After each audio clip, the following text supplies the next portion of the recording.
안녕하세요. 저는 그 99학번 김국백이라고 하고요. 지금 이제 부영그룹에서 근무를 한 지는 13년 정도 됐어요. 그래서 지금은 이제 그룹 회장님을 모시는 회장 비서실에서 근무한 지는 한 5년 정도 됐고, 이렇게 이게 제가 인터뷰를 사실은 이렇게 할 수 있는 그런 과연 그 위치가 되는지는 잘 모르겠는데, 우리 이제 어쨌든 선배 후배 그리고 우리 이제 신입생도 여기 와 있는데, 친구들한테 조금 제 얘기를 간단히 해주면 어찌됐든 나중에 이제 본인의 길을 찾는데 조금 도움이 될 수 있지 않을까 해서 응하게 됐고, 참 어쨌든 이런 기회가 돼서 상당히 기분 좋고 참 소중한 경험이 될 것 같아요, 저한테도. 그래서 잘 인터뷰 잘 해봤으면 좋겠습니다. 네.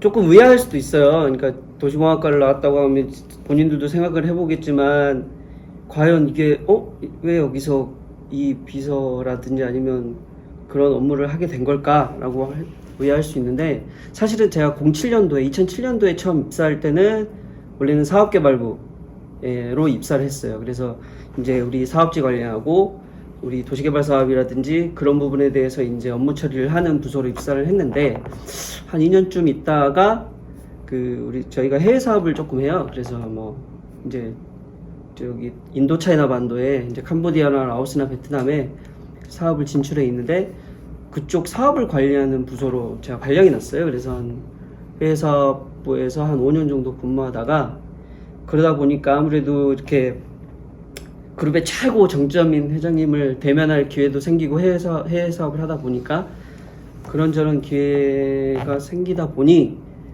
어떻게 돼서 발탁이 돼서 지금은 이제 회장님 직속 부속실이죠. 이제 회장님 부속실에서 근무한 지는 5년 됐고, 사실 여기가 뭐 하는 거냐고 딱 얘기하기는 조금 애매한 게, 그룹 전체 사실 통할이죠. 관리하고, 그리고 어쨌든 어떤 보고가 원활하게 그 보고의 최고 정점에게 정확하게 의사 전달이 되고, 그 최고 정점의 의사 전달을 정확하게 부서에 지시를 해서 모든 업무가 원활하게 돌아갈 수 있는 그런 역할을 하고 있는 게 저희 비서실의 역할이에요.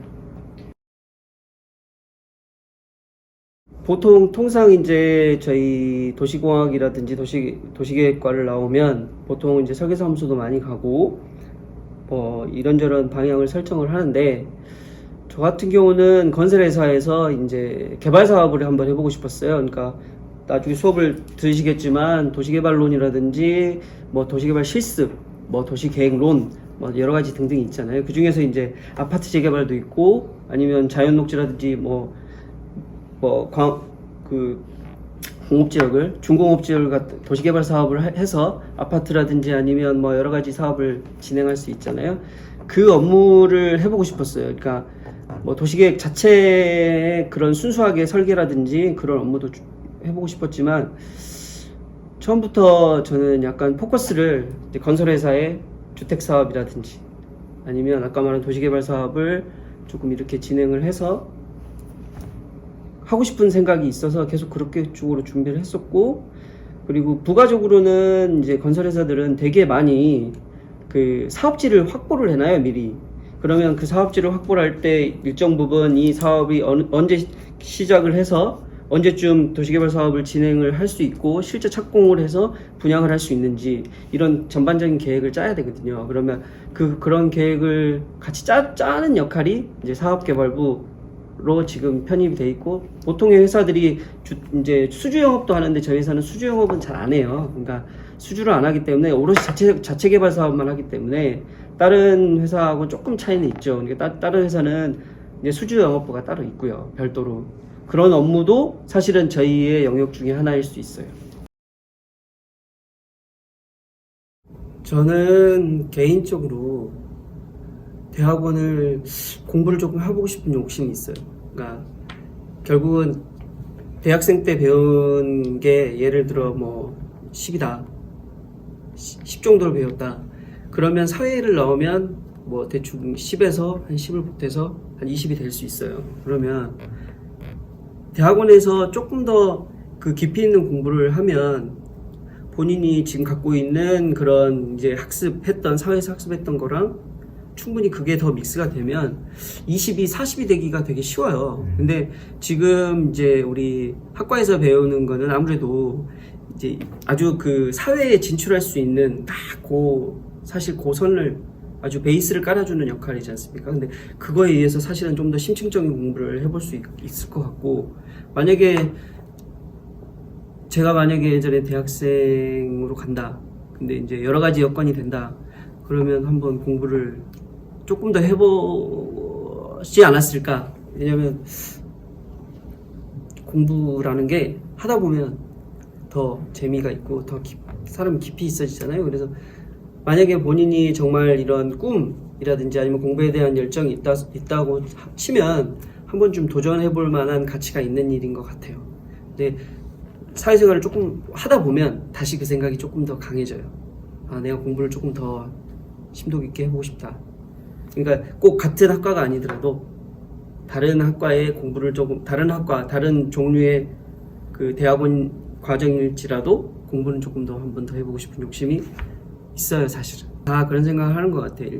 한시라도 내가 나가야 똑같은 스타트선에서 쓸 수 있는데, 내가 2년이라는 시간을 더 학교에 이런 공부에 유예하다 보면 사실 이 2년이라는 내가 투자한 시간만큼 과연 사회에서 인정받을 수 있을 것인가에 대한 항상 의문을 품을 수밖에 없어요. 그거는 뭐 어쩔 수 없는 일이긴 한데, 근데 그 2년이 사실은 충분히 가치가 있지 않나라는 생각이 있어요. 그러니까 본인이 그 2년을 투자한 만큼 물론 사회에서 2년이라는 시간을 경력으로 인정을 해주는 데도 있고 안 해주는 데도 있어요, 물론.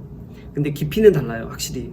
이제 처음에 일을 접해보면, 아, 이 친구는 그래도 대학원을 진학을 해서 신입사원으로 똑같이 들어와도 어쨌든 대학원은 실무 과정을 교수님과 함께 여러 가지 프로젝트를 진행해보기 때문에 실무에서 금방 적응할 수 있는 능력은 확실히 있어요. 그래서 이제 조금 깊이가 있어진 것 같아요. 그래서 진짜 여건만 된다면 도전해볼 만한 충분한 가치가 있다 생각해요. 근데 인생 전체로 봤을 때 그게 크게 나쁘지 않은 선택이고 도전해볼 만한 가치가 있는 일이라고 전 요즘 생각하고 있어요, 사실.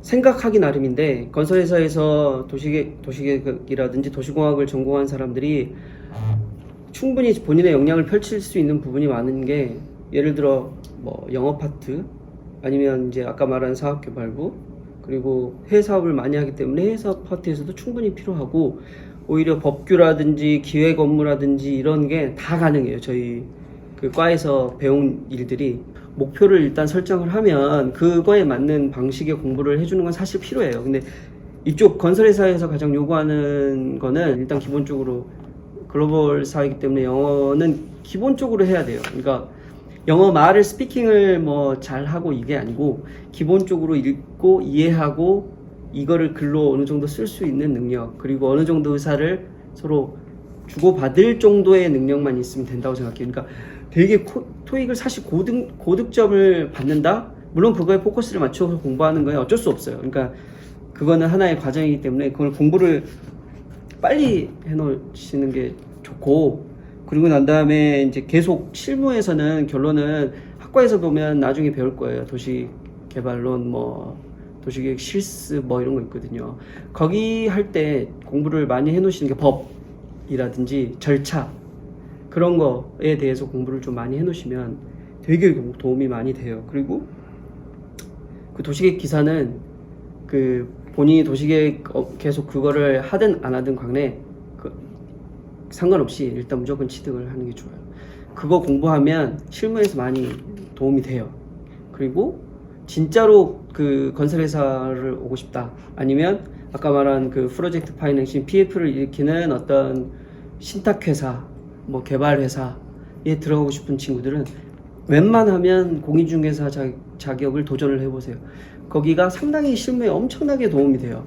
그리고 결국은 들어가면 주로 하는 일이, 처음에 하는 일이 그쪽이라고 관련이 돼요. 그러니까 부동산 중개 쪽에 관련된 일들이 금방 진행이 돼요. 그래서 그쪽에 그 공부를 해가지고 오면 이해가 엄청나게 빨리 돼요. 그래서 충분히 신입사원인데도 금방 인정을 받을 수 있을 거예요. 꼭 공인중개사를 저는 도전해 보기를 권하고 싶어요. 솔직히 말해서. 그 레드오션, 레드오션이라고 보면 볼 수 있죠. 그러니까 아마 이제 처음 입학하고 나서 입학할 때는 잘 모를 수도 있어요. 근데 한 2학년쯤 다니다 보면 이제 선배들 외부에 이제 나가 있는 선배들 얘기도 간혹 듣게 되고 업계 전반적인 흐름에 대해서 얘기를 듣게 되는데 우리가 할 수 있는 일은 도시계획 일이 뻔해요. 도시 기본계획을 수립할 때 아니면 도시 기본계획을 중간에 수정할 때 관리계획 수립할 때 시군구하고 지자체하고 협의해서 하는 일 그 일을 수주를 해서 하는 일이 대부분일 거예요 아마. 우리 도시계획 그렇게 생각을 하니까 그렇게 생각하는 거예요. 근데 아까 제가 말씀드렸잖아요. 이 도시공학이라든지 도시계획이 왜 매력적이냐면 우리가 하는 일이 진짜 그 도시의 그런 결국 사람들은 도시에 살아요. 그렇죠? 근데 이런 도시에 대한 도시의 삶을 이해하는 학문이거든. 사실은 단순히 뭐 아파트를 어디다 짓고 공장을 어디다 짓고 이게 아니고 사람의 삶을 이해하는 학문이에요. 그러니까 삶을 이해하는 학문을 잘 공부하다 보면 이거를 조금 이렇게 하면 사람들의 삶이 바뀌지 않을까? 그럼으로써 사람의 삶의 이런 그런 기준이랄까? 아니면 어떤 그 자체를 바꿀 수 있는 원동력이 있는 학문이 도시공학이라고 생각하거든요. 그리고 그 레드오션이다 라는 말을 조금 안타까운 게 제가 아까 방금 직전에도 말씀드렸지만 진짜 무궁무진하게 할 게 많아요. 금융권에도 갈 수 있어요. 금융권에서 하는 일도 일단 평가를 해야 돼요. 부동산을 평가를 해야 이 대출을 해줄 수 있는지 없는지 아니면 자산관리도 해요. 거기도 자산관리팀이 다 있어요. 보험사에도 자산관리팀이 있고 다 있어요. 그러면 그 자산관리를 할 수 있는 능력이 있어야 될 거 아니에요. 그러면 그거를 땅을 볼 수 있는 이 눈이 있는 사람들을 뽑아야 되기 때문에 도시계획 쪽으로 도시공학 쪽으로 하는 친구들이 상당히 그쪽으로 있고 그리고 당연히 건설회사에 당연히 그 포션이 있고요. 아까 말한 것처럼 PF라든지 자산관리회사라든지 아니면 부동산 개발회사의 포션이 있고 오롯이 진짜로 도시계획을 하는 그런 그런 용역사들이라든지 아니면 그런 회사에 들어갈 수도 있고 당연히 공사도 할 수 있고 당연히 공무원도 할 수 있어요. 근데 본인이 이제 본인의 가는 방향을 설정을 하고 거기에 맞는 공부를 충분히 해줘야 본인이 갈 수 있는 길은 스스로 개척할 수 있는데 단순히 내가 도시공학을 하면 뻔히 그 하나의 길밖에 없을 것이다 라고 보는 게 지금 다 그래요. 저도 그랬어요 예전에. 그래서 미리 준비를 못했어. 조금만 준비했으면 다양한 기회를 잡을 수 있었을 거예요. 그러니까 준비를 해야 돼요. 준비를 하고 알아보고 이런 저런 학문들을 많이 준비를 하다 보면 본인이 가야 될 길을 금방 알 수 있어요. 길은 많아요. 블루오션일 수 있어요. 특히 공부하는 학생들한테 당부드리는 게 한 가지 있자면 우리는 도시공학이고 도시계획을 하고 하다 보면 항상 많이 다녀봐야 돼요. 신도시도 다녀보고 예를 들어 낙후된 지역도 가보고 이런 거는 이렇게 바뀌면 되게 좋겠구나. 그 사람들의 삶을 이해를 해보는 거는 가보는 거밖에 없어요. 인터넷으로 이렇게 해서 위성사진으로 보는 거는 크게 많이 도움은 되진 않을 거예요. 그러니까 뭐 대학 생활을 조금 즐겁게 잘 보내는 방식을 여러 가지를 찾는 방법 중에 있겠지만 아까 짬을 내서 운동도 하고 신문도 읽고 독서도 하는 것도 중요하고 그리고 저는 조금 시간이 있다 그러면 꼭 두 발로 많이 돌아다니다 보면 또 도시를 조금 더 깊게 이해하고 우리가 하는 일이 어떤 일인지에 대한 조금 자아성찰을 충분히 조금 더 할 수 있지 않을까. 그리고 항상 우리 공부하는 학우들 너무 지치면 안 돼요. 그리고 이제 스스로한테 조금 자신감을 갖고 스스로를 믿고 그리고 여러 가지 공부를 진행하다 보면 충분히 본인이 준비된 사회인으로서 우리가 사회에 충분히 일원이 될 수 있으니까 너무 낙심하지 마시고 낙담하지 말고 항상 건강하고 웃고 밝고 그리고 행복한 일단 대학생활을 해야 돼요. 그래야 행복한 사회의 구성원이 될 수 있어요. 항상 건강하고 힘내세요. 이상입니다.